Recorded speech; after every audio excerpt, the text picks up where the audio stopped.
Hello guys, स्वागत है आपका पार्ट थर्ड में। इसमें हमने जून 2024 का ही प्रीवियस ईयर क्वेश्चन पेपर लिया है। सब्जेक्ट है MAEC 502। हमने देखा है कि जो आपका चैप्टर फर्स्ट है, चैप्टर सेकंड है, चैप्टर थर्ड है, उससे क्या क्वेश्चन पूछा गया है इस पेपर में। एक क्वेश्चन 19 मार्क्स का हम पहले डिस्कस कर चुके हैं। एक क्वेश्चन आपका उसी पेपर में 8 मार्क्स के उसमें पूछा गया है कि आपका मैक्रो इकोनॉमिक्स का क्या नेचर होता है। ठीक है, मतलब उसके कैरेक्टरिस्टिक्स क्या होते हैं तो जान लेते हैं। देखो, मैक्रो इकोनॉमिक्स आपकी वो ब्रांच है इकोनॉमिक्स की जो स्टडी करती है बिहेवियर परफॉर्मेंस इकोनॉमी का एज अ होल, मतलब पूरी सोसाइटी का एज अ होल पढ़ रही है, ऐसे नहीं कि इंडिविजुअल का पढ़ रही है। ठीक है, ये आपके एग्रीगेट इंडिकेटर्स जो होते हैं उस पर फोकस करती है, इंडिविजुअल मार्केट्स पे नहीं करती है जैसे कि आपकी माइक्रो इकोनॉमिक्स करती है।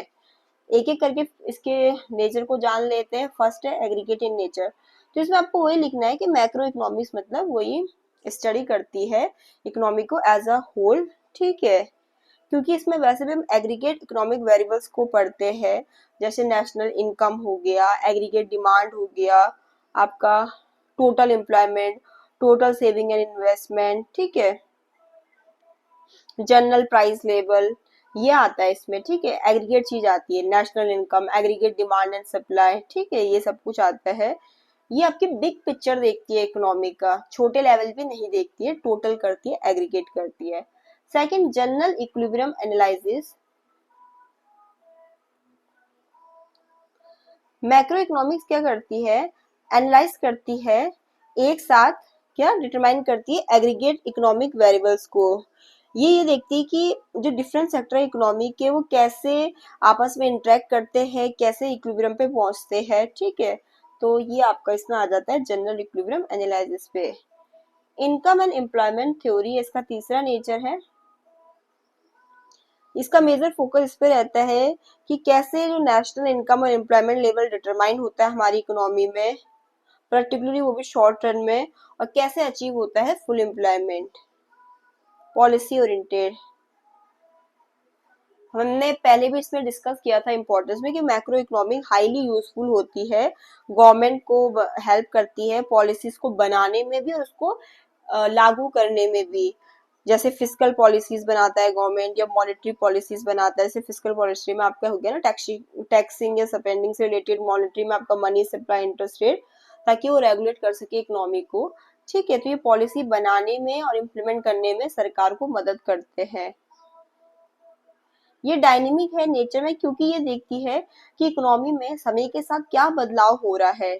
ठीक है, कि economic growth, information, inflation, unemployment trend, business cycle, ठीक है, इनको देखते हैं कि इन सब में समय के साथ क्या बदलाव हुआ है, तो ये डायनेमिक है नेचर में। फिर जो मैक्रो इकोनॉमिक्स के वेरिएबल होते हैं वो एक दूसरे से हाईली एक दूसरे पे इंटरडिपेंडेंट होते हैं, क्योंकि भाई अगर इन्वेस्टमेंट बढ़ रहा है तो इससे क्या होगा, इनकम भी बढ़ेगी। ठीक है, जिससे लोगों का कंजप्शन भी बढ़ेगा और एम्प्लॉयमेंट भी बढ़ेगा। ठीक है, ये आपका इकोनॉमिक ग्रोथ और डेवलपमेंट पे पूरा ध्यान देखता है, क्योंकि यही नहीं देखता कि इकोनॉमिक क्या है, इसी चीज को तो नहीं देखता है, बट ये भी तो देखता है कि लॉन्ग टर्म इकोनॉमिक डेवलपमेंट पे फोकस करता है, कैसे लोगों का रहन सहन बढ़ाना है, गरीबी को हटाना है, अनएम्प्लॉयमेंट को हटाना है। ठीक है, ये आपके स्टैटिस्टिकल और मैथमेटिकल का टूल्स का यूज करता है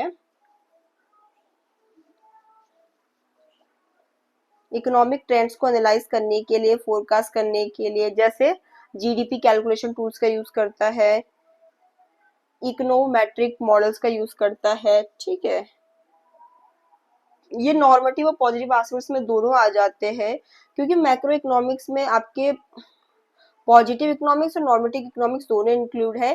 क्योंकि पॉजिटिव इकोनॉमिक्स हमें क्या बताती है कि व्हाट इज क्या है, और नॉर्मेटिव बताती है what ought to be done कि क्या करना चाहिए। तो मैक्रो इकोनॉमिक्स हाँ, करंट जो इकोनॉमिक उसकी फंक्शन है मतलब उसको तो देखता ही देखता है, बट ये भी बताता है कि कैसे इम्प्रूव करना चाहिए हमें परफॉर्मेंस को, वेलफेयर को। ठीक है, तो हम कंक्लूड कर सकते हैं कि मैक्रो इकोनॉमिक्स प्रोवाइड करती है कॉम्प्रिहेंसिव व्यू आपकी इकोनॉमी का, जिससे हमें समझने में मदद मिलता है कि कैसे इकोनॉमिक जो इश्यूज है ग्लोबल या आपके नेशनल लेवल पे उनको सही किया जाए। तो पार्ट थर्ड में इतना ही। Thank you.